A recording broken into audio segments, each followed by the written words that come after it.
Welcome to Clear the Air. We're so glad you can join us for this important discussion on air quality and how it impacts our daily lives. My name is Taylor Collins. I am the Development and Communications Coordinator for Sustainable Solano, and I'll be kind of emceeing this session for us today. Before we begin, I'd like to quickly go over our agenda just so you know what to expect. Today's presentation will be broken into a few parts. To start, we're going to go over a general overview of air quality and what's in the air that we breathe and why it matters. We'll take a short break. After that, we'll go over the air quality index. And finally, we'll wrap up with some recommendations and resources and links and videos to help you keep your air and your home cleaner. We'll also have time for some questions. So please feel free to drop them in the chat as you have them. We'll try to address as many as we can. But first, it's my pleasure to introduce our speaker. Dr. Nick Spada is a scientist at the Air Quality Research Center at the University of California, Davis. His research focuses on the prevalence of metals in the air, which he uses to support large-scale national monitoring as well as targeted studies in frontline communities. He'll also be providing an overview of air quality, both indoor and outdoor, as well as showing you like a link for how to build a DIY air quality air purifier. Sorry, I've got folks in the waiting room, so let me admit them before I take it over to you, Nick. Wonderful. There you go. Well, thank you all for joining us on this Thursday evening. I'm really excited to be here with you. It's interesting times right now to talk about air quality with you folks, with the LA fires that were recent. You probably heard about them on the news.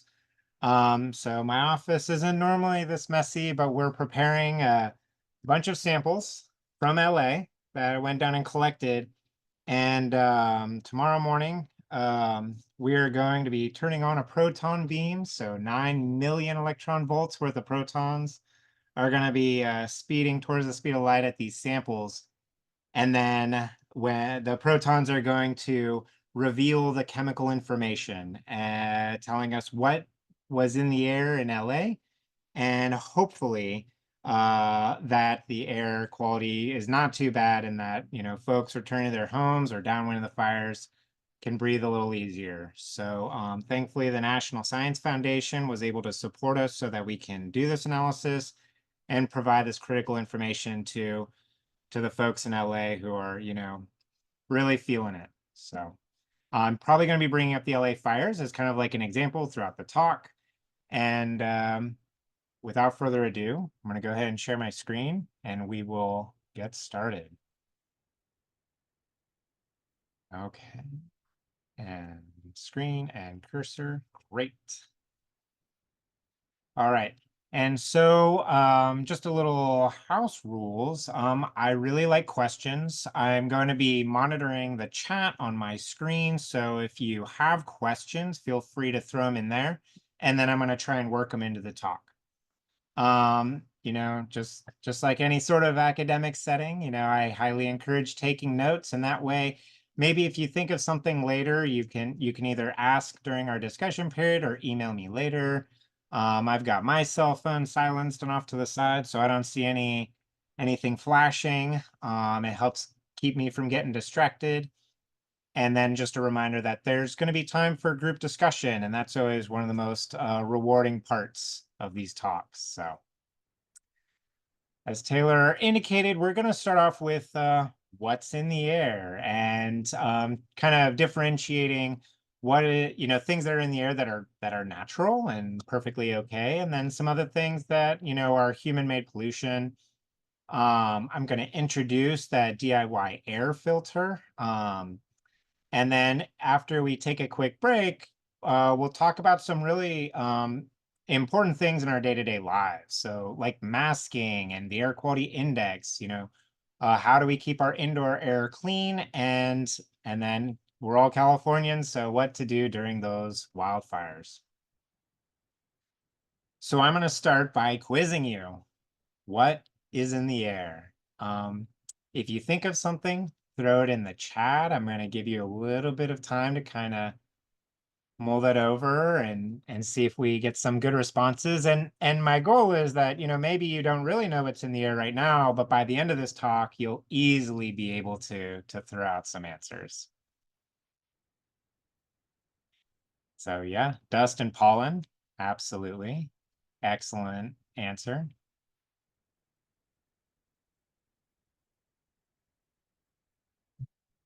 Hmm. Maybe things they've heard on the news or friends talk about.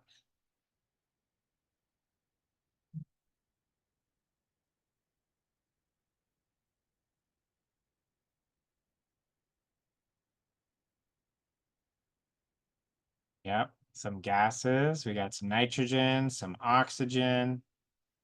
Excellent. All right. Well, we've covered the major bases. So in the air, we have a mix of gases and particles like dust and pollen. So you might be surprised to know that most of our atmosphere is actually nitrogen. So we breathe oxygen and breathe out carbon dioxide. And then the plants process the carbon dioxide and give us back farm fresh oxygen. But nitrogen is really the biggest slice of the pie. But our bodies just don't really use it. So and then all those other gases that we hear about on the news, like ozone or maybe harmful gases like formaldehyde, all of those combined is about 1% of all the gases in the atmosphere. And then this picture on the right um, kind of puts into perspective the particles that we're talking about. And so these large rocks are the fine beach sand. So that's stuff that you go to the beach and it just gets everywhere and it's really hard to wash out.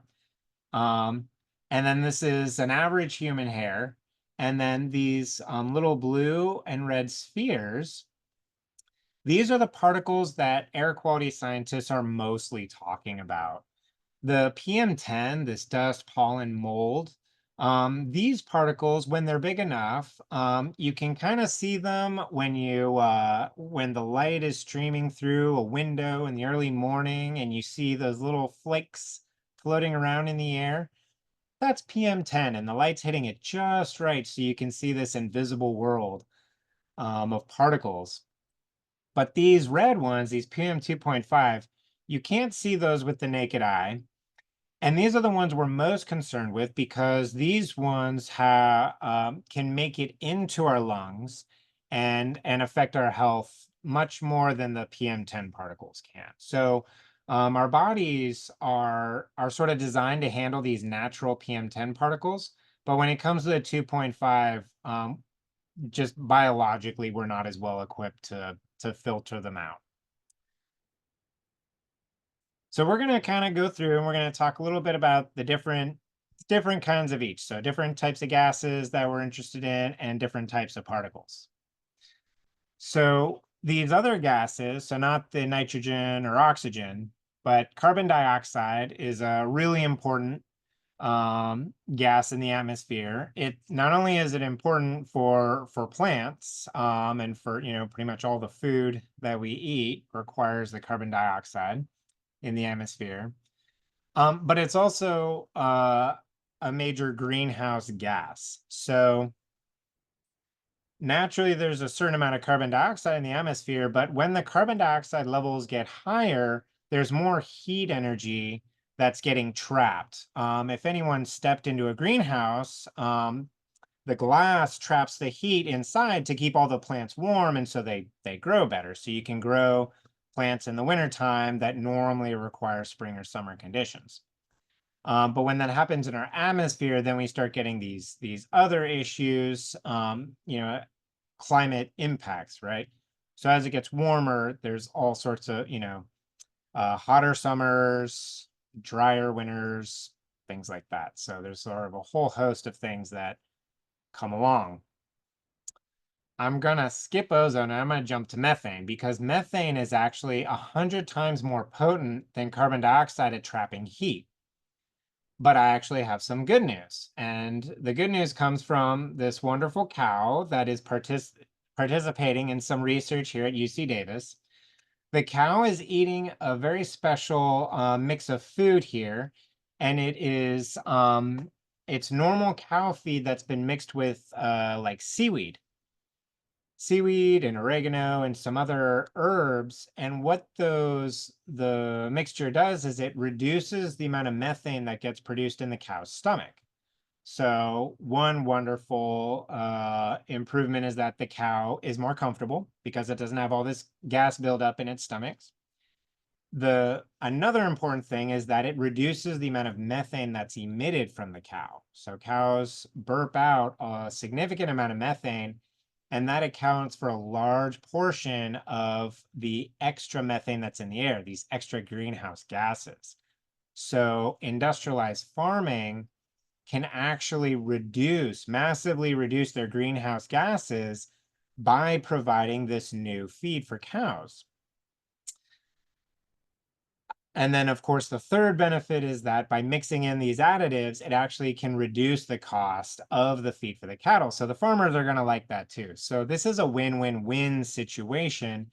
And UC Davis and the other institutions that are involved in this science are working closely with farmers to see how can we implement this at scale. Because if we can do this worldwide, we can actually flatten the curve of climate change just by happier cows eating seafood. So that's a really exciting development that we're going to see happening in our lifetime. We'll jump back to ozone now. And now ozone is kind of mixed.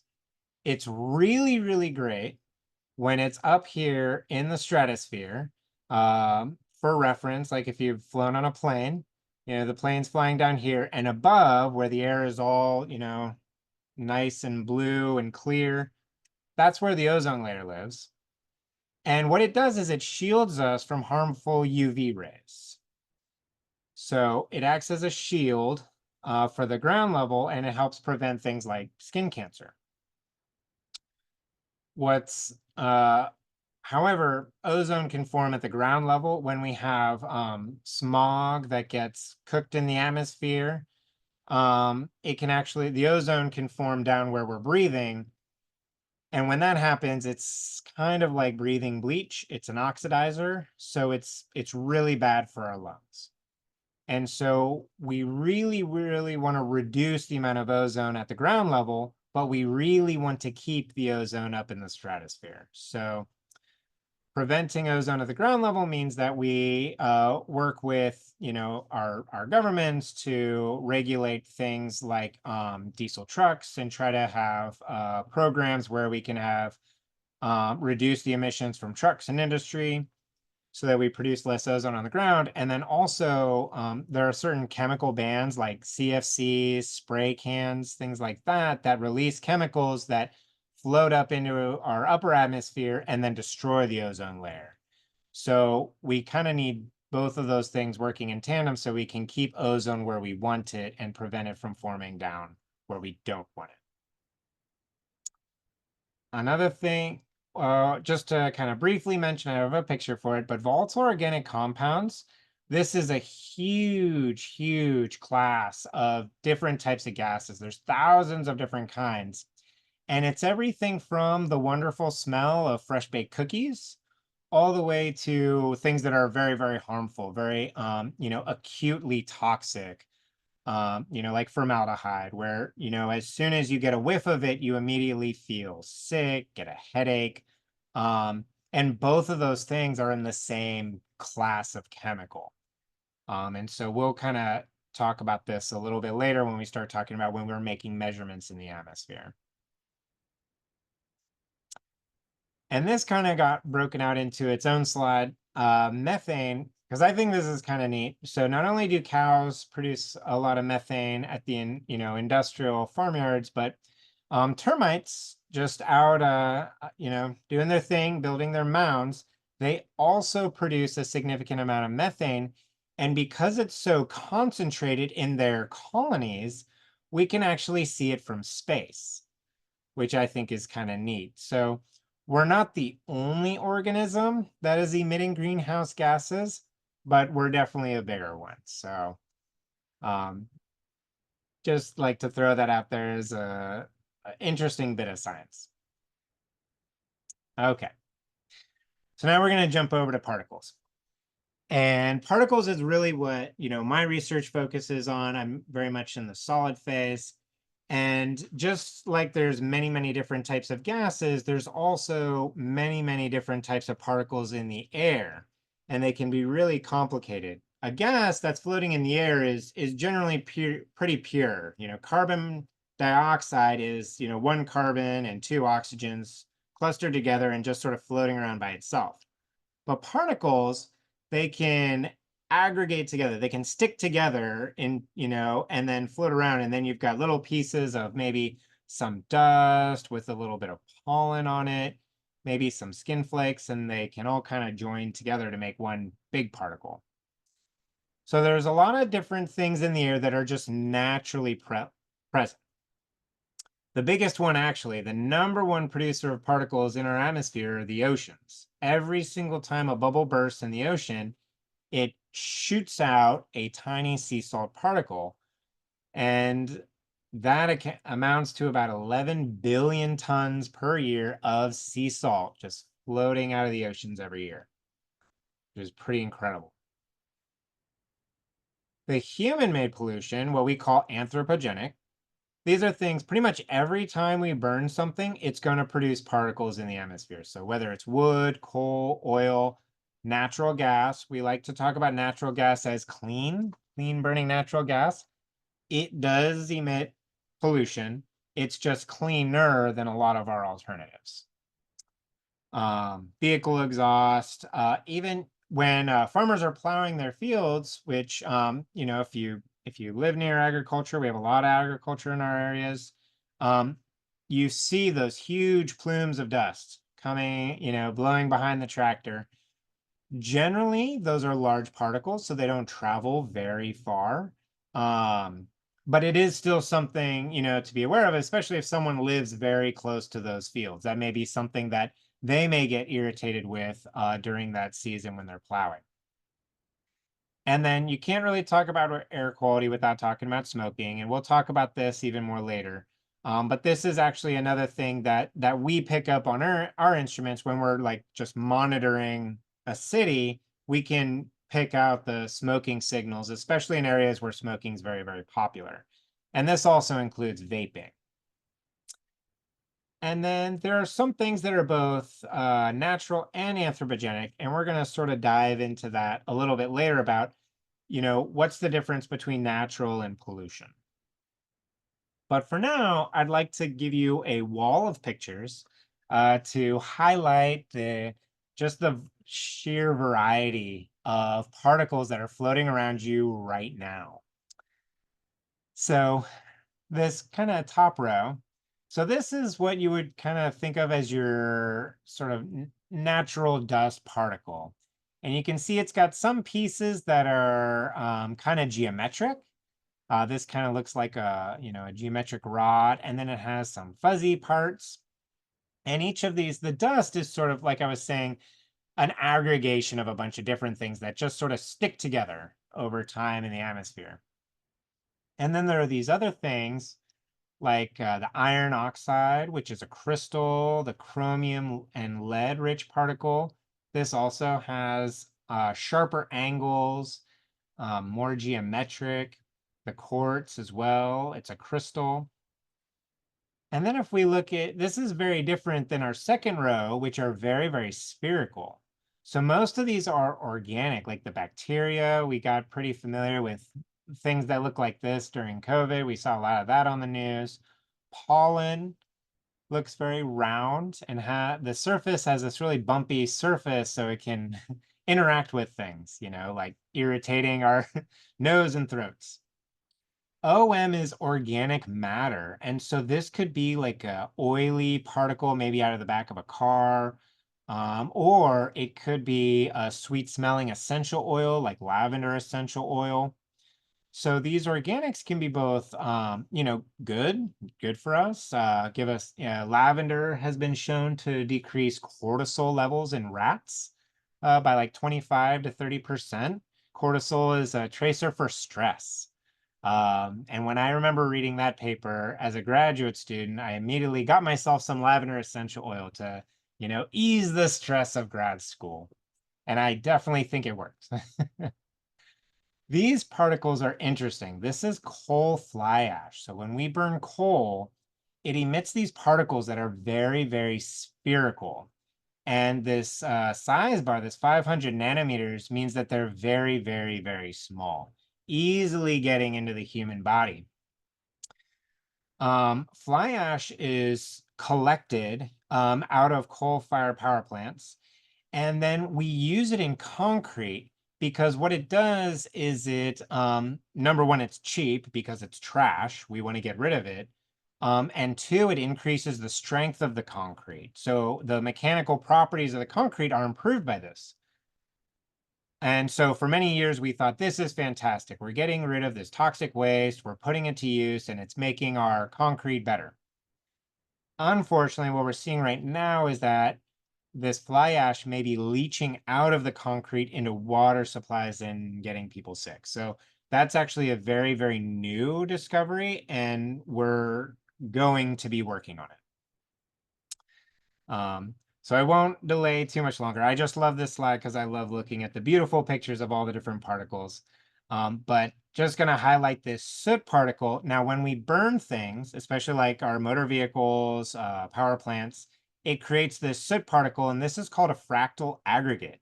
You can see how it has all of these sort of tentacles coming out of it, and it's very, very good at grabbing other particles like pollen or bacteria and then traveling around with them. So again, this is a pretty small particle easily entering the lungs, and it may grab some other stuff and pull it in as well. So that's one of the reasons we do focus a lot on soot uh, in air quality science. So now we're going to jump into pollution. So now you know that there's a lot of stuff in the air, and a lot of it is not human made, but definitely some of it is. So what actually is pollution? And the definition from the World Health Organization, which I think is just really nice and succinct, is anything that gets emitted into the air that modifies the natural characteristics of the atmosphere. And so we're going to go through a few examples to kind of understand what that means. So the first one is this really old picture. So I apologize for how grainy it is, but it really helps highlight some of the points I'm trying to make here. So this is a factory. This is from a really great book called Introduction to Visibility. The PDF is free online if anybody wants to go check it out. Um, so we have this industrial plant, and it has these four smokestacks emitting. And so we look at that and we think, man, I wonder what pollution is coming out of those stacks. And this plant, actually, these two on the right are actually emitting water droplets. So in a lot of industrial processes, you have water to cool things down, and then you emit it as steam. The caveat here is that, well, if it's going through those pipes, there might be some rust, there might be flaking of things. And so it's probably not pure water. And so that is definitely something that gets monitored on site. But mostly it's not, some nefarious chemical that we should all be concerned about. Now, these over here, these are fly ash that we were just talking about. And we know that fly ash is not great. So today, the fly ash would be captured instead of being emitted like this. But just by looking at it, both of these, all the smoke looks white right here. But what about all this black smoke over here? When we see black smoke, we tend to think, well, that must be soot. Something's on fire. But actually, what's happening is this smoke right here is casting a shadow on this. So all of this smoke over here is actually just the water droplets and fly ash, but in the shade. So it looks black. So one of the points I'm trying to make here is that just by looking at smokestacks from an industrial facility, you just can't really tell what's being emitted, if it's harmful or not. And the stress of worrying about it may actually be worse than what's being emitted, especially if it's just a bunch of steam. Now, the second point is that every single one of these smokestacks on every single facility has a permit that is publicly available. So you can ask your local air district for those permits and you can know exactly what is supposed to be coming out of that stack. So whether it is something you should be worried about or something that you shouldn't be worried about, that information is available to you. Okay, quick check for questions. Think we're good. All right.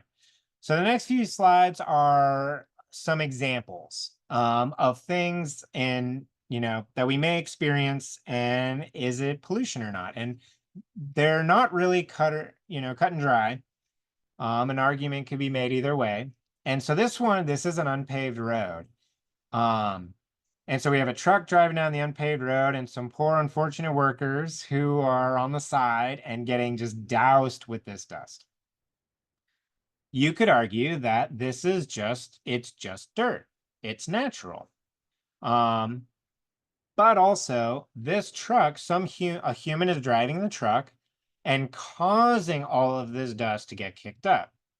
The wind could do that as well, but probably, not as much dust as what this truck is doing unless it's like a windstorm, in which case these workers probably wouldn't be out there.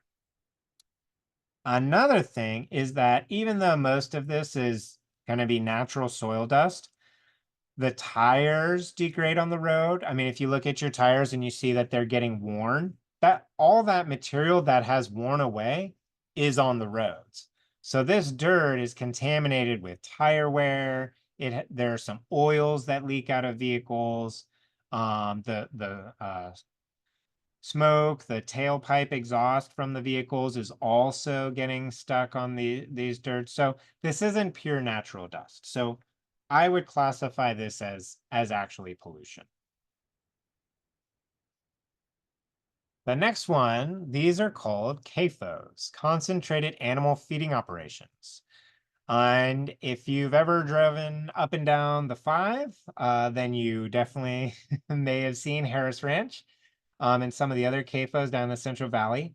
These are farms that do a lot of work with UC Davis. The farmers come up every summer and they do seminars, and they really do try and figure out the best ways of doing their business, but also doing it using best practices, and what sort of advancements can we do to improve the conditions, reduce emissions, things like putting up solar panels over so that the cows have shade and the CAFO is powering itself, things like that. So in terms of air quality, animals emit methane, CO2 naturally, they emit a biological waste naturally. But this concentrated setting is human made. Cows don't naturally live like this. So this is one of those that you could argue either way. But it is being regulated by air districts. So it is being treated as human made pollution from an industrial operation. All right. And the next one, this smoking and vaping, we tend to talk about as personal pollution. Um, so the people who are mostly getting affected by smoking and vaping are the people who are breathing in, basically like sucking on a tailpipe. Essentially, it's a huge amount of particles dosing the system all at once. There are decades of scientific evidence on how smoking affects the health. Um, but one thing I kind of want to bring up is that you've heard about secondhand smoke, which is how if someone is smoking, then the people who are in the room or nearby are also breathing the air pollution, but they're not the ones who are making the choice to smoke or vape. So, that should be kept in mind. And then there's also third hand smoke, which is when basically the particles that someone's smoking, they get all over the clothes. And then wherever they go, I mean, you've probably smelt it, you've probably experienced this, but when you get all those particles all over your clothes, then you keep emitting those chemicals as you're walking around. And then with the vaping, which has unfortunately become extremely popular, so one of the things that my group and my colleagues focus on are these heating elements. So a vaping device essentially has this cheap metal coil that you run electricity through, and it heats up the liquid, and then they breathe it. But these metal coils are completely unregulated, and the companies that make the products, they're using the absolute cheapest metal they possibly can. So this has cadmium in it, nickel in it, lead in it, copper, zinc. It literally is just trash metal, and you can see how degraded it is. And you know, all the degraded metal has gone into the body of the person who is using the vape device. So it's a direct injection of toxic metals, which is sort of what we're most I'm very concerned about. And that's not even touching all of the street cartridges that are really popular and also again completely unregulated, and you can't really know what you're buying and putting in your body. So food for thought. Okay. And then the last one, as I know that I'm dumping tons and tons of information on you, and do feel free to ask any questions if they come up. But we're going to talk about wildfires. This is really pertinent in California. The while the LA fires were going, there was also a battery plant on fire north of Monterey. There was the Martinez refinery that had a fire. San Diego had a fire. So, um, this is something we unfortunately have to deal with a lot. Now, wildfires themselves, when they're out in the forest, lightning can strike and cause a natural fire. Under really dry conditions, you can get these natural wildfires, and that is natural. But as we manage our forests, and implement practices that are decades old and kind of slow to respond with new knowledge and information, and sort of ignoring the ancestral knowledge of the native peoples who manage these forests for millennia. um the way we manage forests can make wildfires worse. They can burn hotter. They burn the forest to the ground instead of mature trees surviving it. And that means that the smoke that comes off of it is different, and that's what sort of makes it more of a pollution episode as opposed to a natural wildfire episode. Another thing is, it's a cute name, but not cute emissions. WUI fires are wildland urban interface, and that's where maybe a fire starts in a natural area, but then it moves into a human populated area, and homes burn. And like we saw on the tragedy of Altadena. And when homes burn, just imagine all of the different chemicals that are in your house. I mean, your garage alone may have oil for changing the oil in the car, or fertilizers for the yard. The home is built with full of plastics and metals. The wood is treated to prevent termites, with heavy metals. So all of that then goes up into the smoke. And so the samples that I collected, one of the main things that I'm looking for specifically that we don't fully understand yet is how much of those toxic metals travel from those burn areas. So I didn't sample, these samples are not directly from the structures that burned, but they were a mile or two away. And so this is going to help us understand what was the exposure risk for the millions of LA residents downwind of the fire. Okay. So we're on the last slide before the break. We're not going to view it in this talk. We're going to share the link. It's here now, and then we'll share it at the end for you to watch on your own. But the video talks about building a Corsi Rosenthal box. And this is just a really, really popular do-it-yourself air filter system. This is my friend, Jose, who is helping me in my house. We were removing popcorn ceiling that was tested. There was no asbestos in it. So we're removing the popcorn ceiling and remudding and everything. And it was really, really dusty. So we built the Corsi Rosenthal box and it did a fantastic job reducing the dust in the air. And so one thing I just want to point out is that in the video, Professor Corsi specifies using duct tape on the box, which is an excellent option. When I want to build like a really robust box that I'm going to be using for a really long time, I'll use duct tape.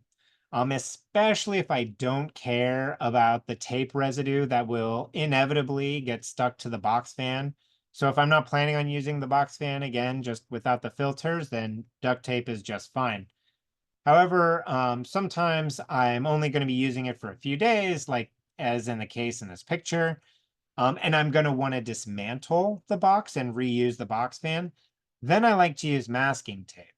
You can still get a perfectly rigid structure. It sticks very well, but it's not as permanent as the duct tape. So especially if you think that you're going to be changing the filters more frequently, like in the event of a wildfire where these filters may start getting brown pretty quickly, then I would recommend masking tape so it's easier to change those filters when the time comes. All right. And so now the second part is more like application of all the things we've learned so far. So we're going to talk about masks. And so we heard all about masks during COVID. And you might have heard a lot of different things, but hopefully the main message was that masks really help prevent the spread of certain diseases and then also can help protect us from things, and that's not new. Surgeons have been wearing masks for decades, and other countries wear masks regularly. If someone gets a cold, they put on a mask. So what I'd like to do here is just sort of lay it all out on the different types of masks that we have available to us and their, when to use them. So this one on the top left, we have, this is something you might see like a surgeon wearing. So these surgical masks, these are called barrier face coverings. And so what this is doing is the surgeons wear this, and this little child's wearing it to prevent large things from splattering, or getting into the nose and mouth.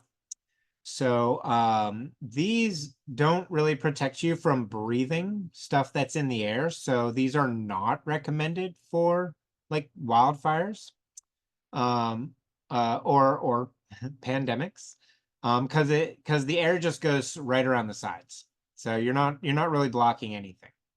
What you are doing though, so if you have a cold, and let's say and you sneeze, or even when you're talking, this barrier protects other people from you. So if you don't want to spread that cold around, you can wear these inexpensive masks, and this helps prevent you spreading to other people. So like if you're going to go visit a sick relative or something, these are really, really helpful and very, very kind.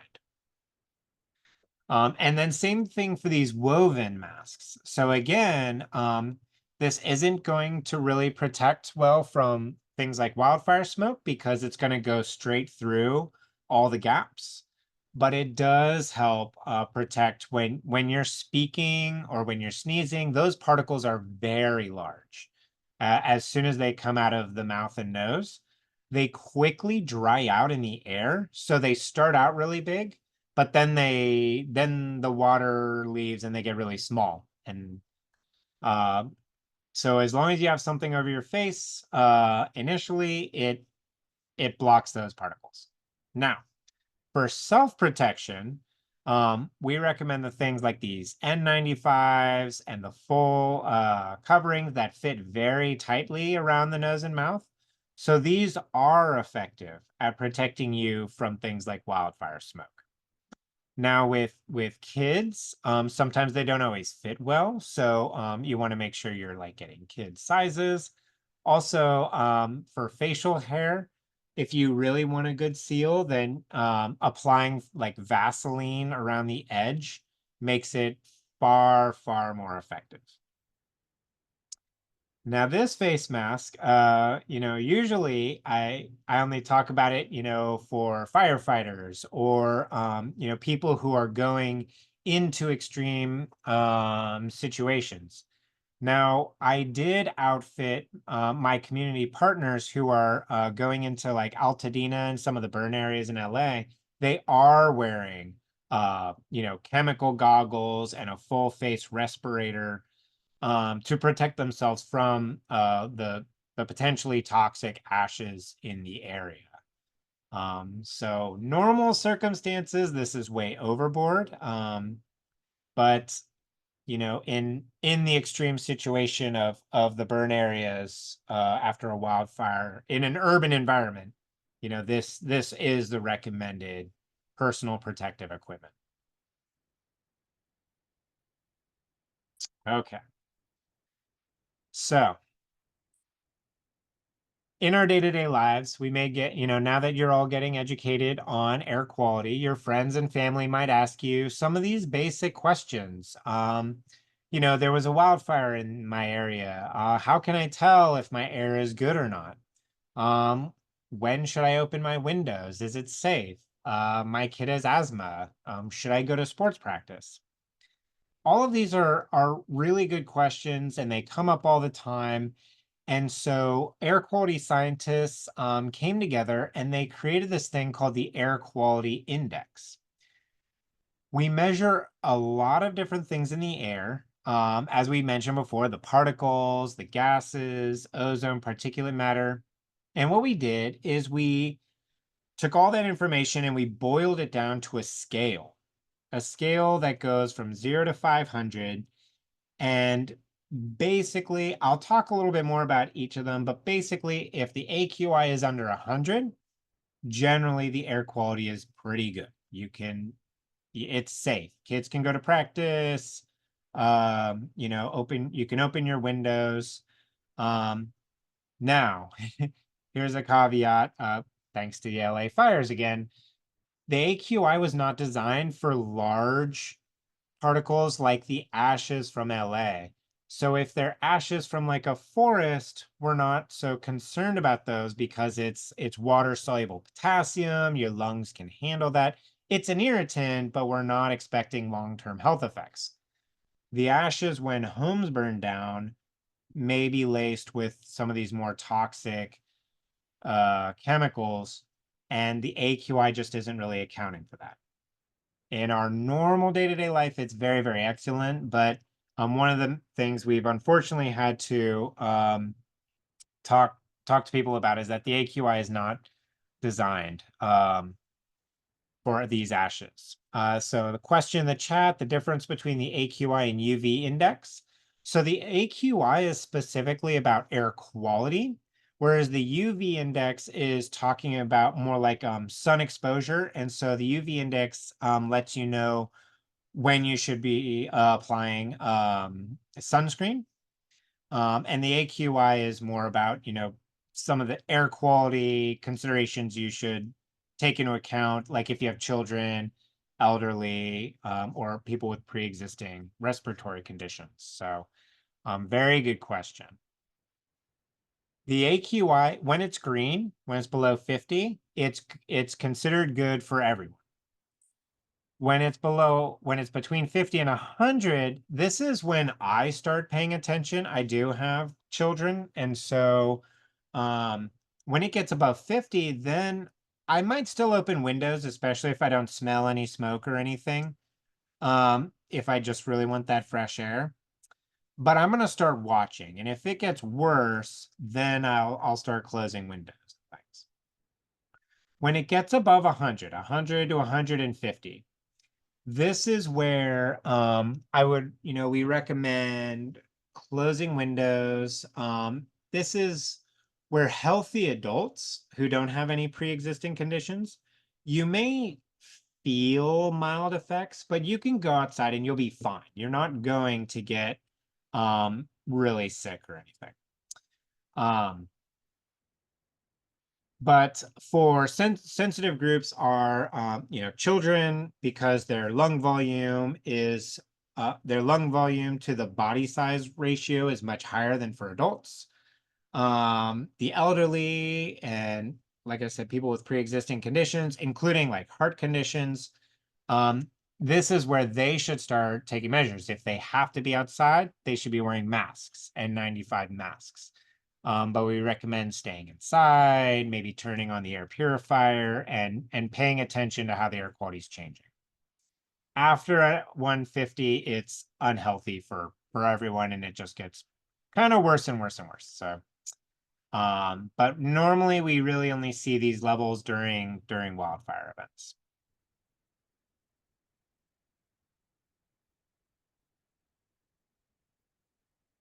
Okay. So where do these numbers come from? How do we know if the air is good or bad? So I'm going to start talking about how the measurements that we're making, who's doing it, and how all of this kind of happens. So it all kind of starts with air monitoring equipment. And so this is a picture of one of the monitoring sites in Solano County in Vallejo. And so we have these samplers that are actually collecting material from the air that then goes to a laboratory for analysis. And then after we've analyzed the samples, we effectively turn it into data and we start looking at it. So this plot right here is about sulfur concentrations over time, beginning in 2000, 2001, and going all the way until fairly recently, 2022. And what I'd like you to notice is that we're actually doing a pretty good job here. So sulfur was associated with acid rain back in the 70s. And then through regulations with the Clean Air Act, we started regulating it better and providing financial incentives for companies to reduce the amount of sulfur they're emitting. And you can see that over time around the country, sulfur has gone down, which we're very happy about. So once we have the data, then the most important part is communicating that to everyone, to the public, to our regulators, to our government, so that they know how best to keep going, keep making the air cleaner for everyone. So this is sulfur that is kind of general, like the big picture sulfur that may be over an entire region, but there's still going to be pockets.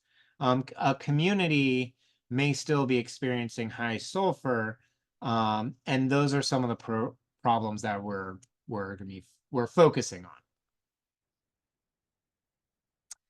So here's some different pictures of what these sites look like. Um, So one of the networks that we run here at UC Davis is a rural network called the Improve Air Monitoring Network. And this is out in the most remote parts of the country, with the purpose being, what does clean air mean in Georgia versus California versus Alaska? There are different biomes, different meteorology, and so the air is going to be different. So if we want Atlanta, Georgia to be as clean as natural background, then we need a natural background site nearby that we can compare against. And so this is what those look like. And I have to say, it's really fun going out and visiting these, and, for this to be your office for a day, to get out in the great outdoors. The urban sites, also nice to visit, get to see the cities around the country, but they tend to look more like either these containers or a small building made of concrete. And on top, you'll see that it has these monitors with the stacks. And so you might see these around, like in the Bay Area. I think we have 6 or 8 in the Bay Area. And then, like I said, Vallejo. And inside, it has this is called a gas rack. And so it has all of these commercial instruments, and each one is measuring a different thing. So carbon monoxide, nitrogen oxides, ozone. And they're really nice and robust, and they just keep running and running. They just need to get checked once a month, or repaired, if the case may be. And then sometimes we have these super sites. So, like in Fresno, we have a rooftop that just has all kinds of different equipment on it. And those are really, really useful because we can compare different instruments, different networks, and we use that for quality control because we always want to make sure that the data we're producing for people is accurate and precise and just the best quality that we can possibly make. And to give you an idea of who's doing what, this there's sort of it's a big partnership. So starting at the federal government, they're the ones that are sort of setting the bar. They say that we want the PM 2.5 across the country to be no higher than 9 micrograms per cubic meter average per year. And then it's the state's job to figure out how they're going to get their whole state to meet that standard. And the state will come up with a plan and say, okay, we think that we're going to do it this way. We think that we're going to regulate industry and encourage people to carpool and a whole host of different tools in their tool bag. And then it's up to the actual districts to actually implement that, make it happen. So they're the ones that are working with the businesses, they're the ones doing the permitting, and they're the ones interacting with communities. Now, at every level of these, they have some monitoring. The district is the one that runs all the local monitors. The state has its own network to kind of both, check on the air district, and kind of look at the big picture of the state. And then the federal government has its own national trends networks that's looking at the very long term. So it's not looking at the day to day. What is air quality in Davis right now, but it's looking at what is generally the air quality across the country over a 5 to 10 year period. And each one of these can do special targeted campaigns. So someone like me that has access to special equipment, I might get a contract by any one of these agencies to do something specific, whether that's responding to a disaster or working on an environmental justice case, um, you know, things like that. Okay. Now, the and another question, can states or local air districts set higher standards? So California is the only state that's allowed to set stricter standards than the federal government. And that's a special privilege that we argued for early on in the Clean Air Act, and we have defended it since then. So it has been challenged, and so far we've been able um, to have stricter standards. I don't believe the local air districts can change the standards. I think they must abide by the federal regulations, and in California, the state regulations. Another thing I should mention is that not all states have air districts, and that's because not all states have the money that California has, the resources. So California is a big state. We have a large economy, and so we can have a bunch of air districts. But for example, for the work I do in Maryland, I'm working with the state agency on a local issue in Baltimore. Okay. So outdoor air is wonderful, but humans spend most of their time indoors. And so the indoor air quality is arguably even more important for our day-to-day health. And we can keep our indoor air nice and clean by using air purifiers and not using a lot of chemicals. So this diagram right here from the LA Public Health Department just kind of has a nice diagram of all these things that we may not really think about Now, the fireplace is kind of an obvious source of air pollution because we're burning something inside our home, even though it, feels nice and smells nice.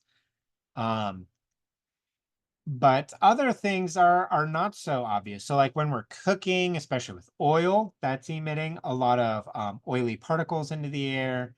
The chemical fumes from things like paints and solvents. You may see that a lot of paints are advertising like low VOC, which is great. In the East Coast and places where there's basements, they have to kind of think about radon, which seeps out of granite. And so the people who have a lot of granite or basements with granite need to make sure that they air out their house regularly so that the radon doesn't build up into toxic levels.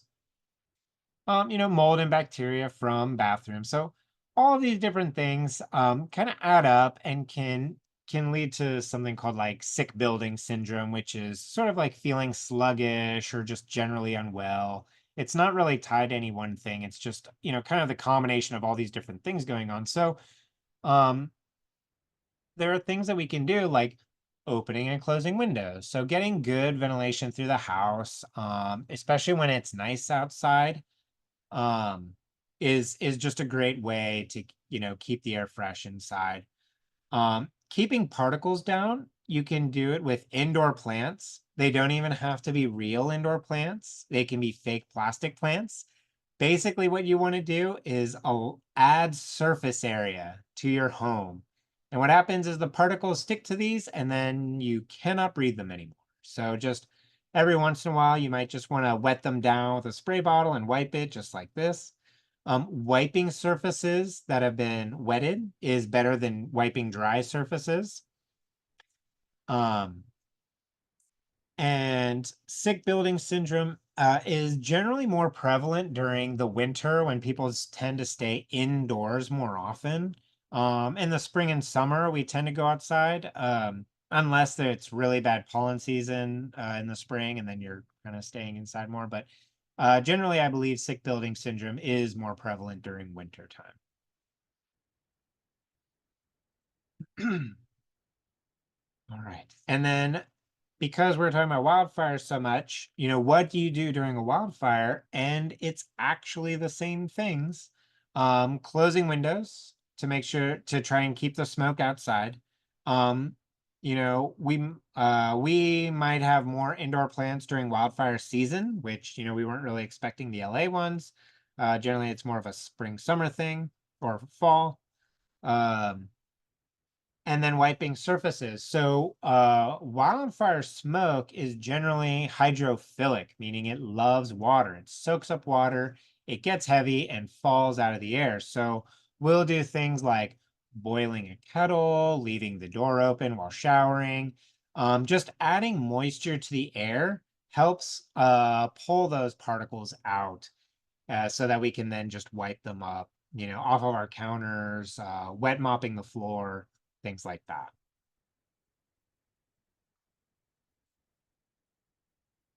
On to the last topic for the evening. I know this is a lot of information. I appreciate all of you sticking with us. But it's really important that you know where to find this information. So if I advise, open windows when the air is nice outside, how do you know if it's nice outside? There's some really good places to look. When I smell something, if it smells smoky outside to me, the first place I'm going to look is purpleair.com. And it's a commercial company that produces low cost sensors. And Sustainable Solano has a sensor program. And these are real time. So you get information immediately. And it's amazing how fast their network grew. They have thousands and thousands of these all over the world. And so if you're in an area that has a few of these around, you can quickly tell whether this is like a local smoky event, like maybe a neighbor is barbecuing, or it's more regional. And so maybe this is smoke, maybe a fire caught somewhere and the smoke is coming in. So depending on what it is, if it's just a barbecue, well, I don't really need to close my windows unless it bothers me. But if it is a wildfire that may have erupted, then I'm going to close the windows and start, you know, put the kettle on, make some tea. One thing to note though is that this data is not validated, like at all. It's pretty good. It is good. It is very, very good for what it is being used for. Which is a quick look at, is the air generally good or bad? But it's not what we would call quantitative. Like no one is doing quality control in the data. It's just being posted. For accurate data that has gone through validation, you would go to airnow.gov. So this data comes from regulatory grade equipment, meaning it's robust, it's been validated. This is where I would go when I want like actual accurate information. The purple air is real time. And so minute by minute, I can see what's going on. The air quality index and the air now data is hourly. That's right now, that's the best we can do accurately. So, and also these monitors aren't as close to you as the purple air might be. So if you have a purple air at your house, then it's going to be very in line with what you are experiencing. Whereas the air now, because that monitor, the closest monitor may be miles away, it may not necessarily represent what you are experiencing. So pros and cons to each.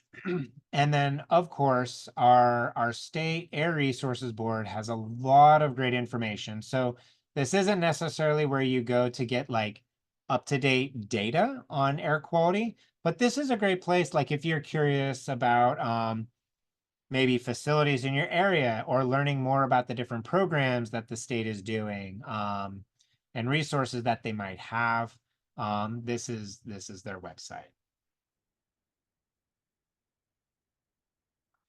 So I hope you enjoyed our talk tonight. And what I'm really hoping is that you can answer this question now. What does this have to do with me?